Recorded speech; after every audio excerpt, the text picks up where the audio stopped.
Nk'omuringo gumwe gw'okwenegyeza eby'obuyonjo omu maka hamwe n'ihanga ryona, abataka bashabwa kugyezaho kureeba ngu barinda emyanya y'ebidaamu, batunge ebyapa by'amataka gaabyo obwo gavumenti nayo yaaba neija kubayamba. Abakaikuru n'abagurisi twena twine obuvunaanizibwa n'obugabe burikwingana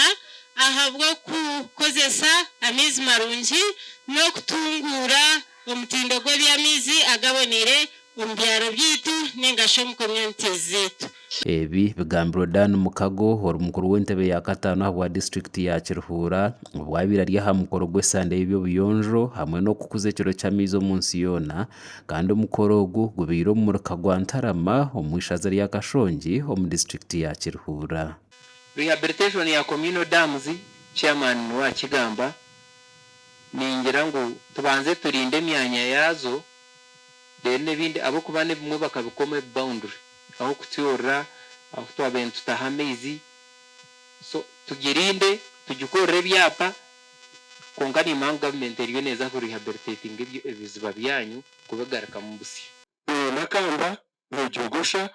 okateera omuko wanyu okunaaba omu ngaro tikikwetenga uweze kwenda bwakaniza obwebeeyi kwata ekidomora okishare taho kiti tamu amaizi tamu omo na sabundi naaba omu ngaro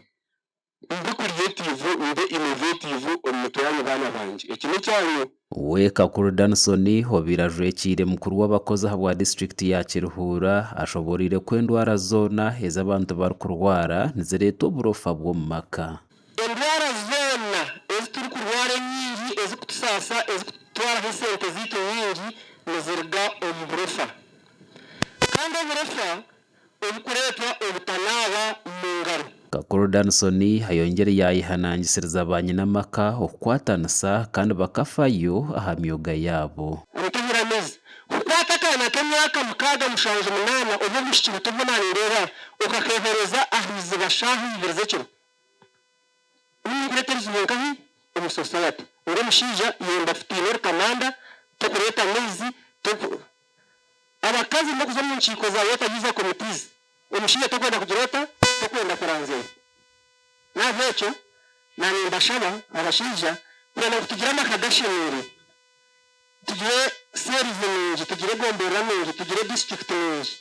abashaija ekintu ky'amaizi mukikwate kuba kikuru. Omu muringo nigwo gumwe Munyaneza Godfrey ori omuhwezi wa DHO habwa disitulikiti ya Kiruhuura kandi aha nshonga z'ebiyonjo ayorekire kuki kibagumiire munonga okukwata abo boona abatiine bihoronio omuri Kashongi. Tukikozesa okukanga abantu twashanga otiine ekigo tukutaha polisi kyonka tugiye kwetegereza twashanga ngu otiine ekigo nga turikuza omu polisi habwokuba it is a civil case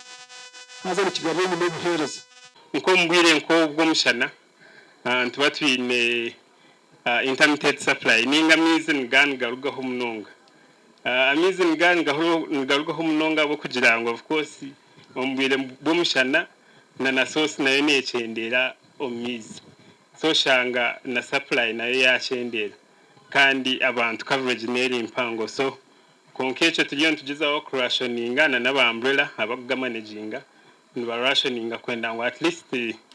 buri omwe yahikwaho. Bwanyuma y'ebyona aha mukoro nigwo gumwe abakozire gye omu kutunguura eby'obuyonjo omu mwaka ogu bahirwe ebirabo kandi omukoro gukoreirwe ahari Kashongi 1 Primary School omuri Kiruhuura. Gashakwa Kanale Mensa habwa Tayari West omuri Kiruhuura.